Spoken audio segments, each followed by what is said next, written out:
Sijajua kama umewahi kujiuliza swali kama hili. Je, kweli ni Mungu unayezungumza nami au ni mawazo yangu tu yamekuwa yakinipigia kelele?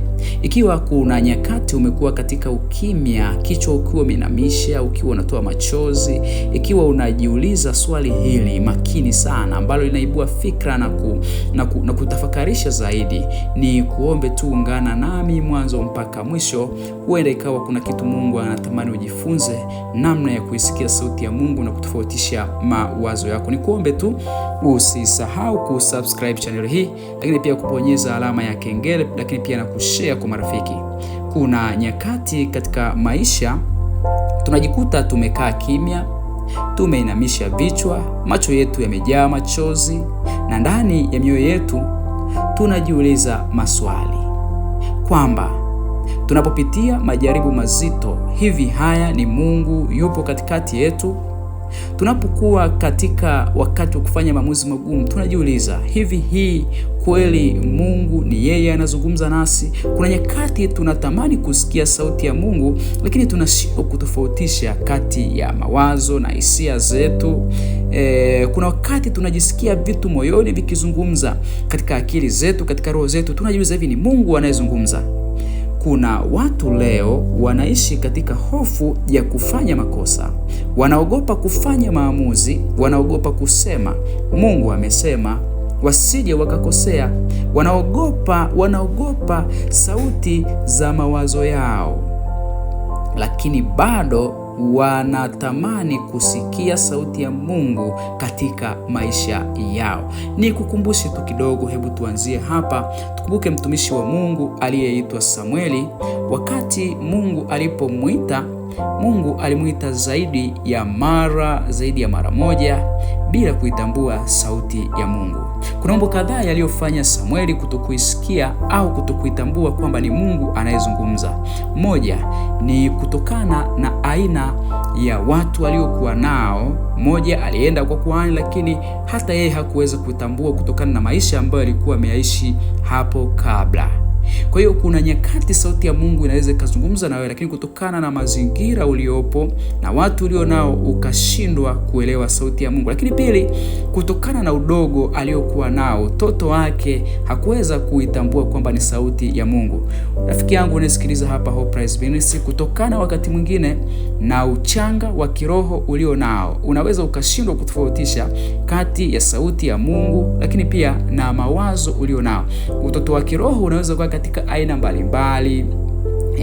Jinsi tunavyoshindwa kuwa na mahusiano ya karibu, tunashindwa kukua kiroho na Mungu. Kadiri tunavyoshindwa kuwa na mahusiano mazuri na Roho Mtakatifu, kuwa mahusiano mazuri na Mungu, ndivyo tunavyokuwa watoto wachanga wa kiroho. Kwa hiyo utoto unaweza ukasababisha kutokuisikia sauti ya Mungu, kwamba ni Mungu anazungumza au ni mawazo yangu tu.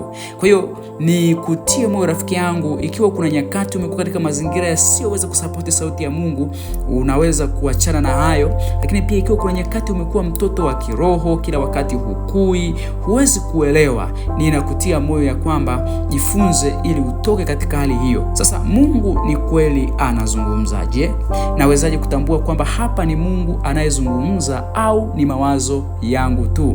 Na hili ndilo swali ambalo natamani tulijibu katika siku ya leo. Moja, Mungu anapozungumza, sauti yake mara nyingi haipingani na neno lake. Kusoma Isaya sura ile ya 55 fungu la 11, neno langu halitarudi bure, litatimiza kile ambacho limekiahidi. Tambua hili rafiki yangu, unaposikia Mungu akizungumza, Mungu atakudhibitishia katika neno lake. Elewa hili ya kwamba ukisikia kitu kinachokupandisha hasira, kinachokuamshia chuki, kinachokusukuma katika dhambi, au kinakuletea kiburi, kinakuletea kukuondoa katika uwepo wa Mungu, nataka nikuambia kwamba hiyo si sauti ya Mungu. Maana yake ni kwamba Mungu hatazungumza kinyume na neno lake.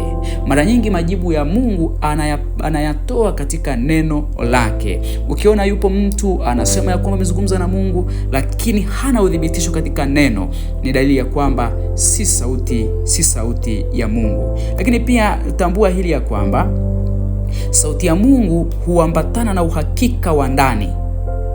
Hii tunaita inner conviction. Mungu anapozungumza mara nyingi, Roho Mtakatifu katika Warumi sura ile ya 8 fungu la 16, Roho mwenyewe hulishuhudia pamoja na roho zetu. Mungu anapozungumza wakati mwingine katika mioyo yetu na katika roho zetu, hulisadikisha ya kwamba hakika hili ni kweli. Ina conviction. Wakati mwingine Mungu anapozungumza, ni kweli rafiki yangu, wewe mwenyewe moyoni utajua kwamba hili ni la Bwana, bila hata wakati mwingine kuuliza kwa watu wengine, utajua kwamba hili ni la Bwana.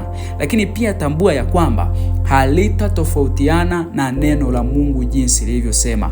Wakati mwingine ni kweli hili utambue ya kwamba Mungu amekuwa akizungumza nasi katika ndoto. Neno la Mungu limethibitisha ya kwamba Mungu hata nyakati za mwisho hatakoma kuzungumza nasi katika njia ya ndoto.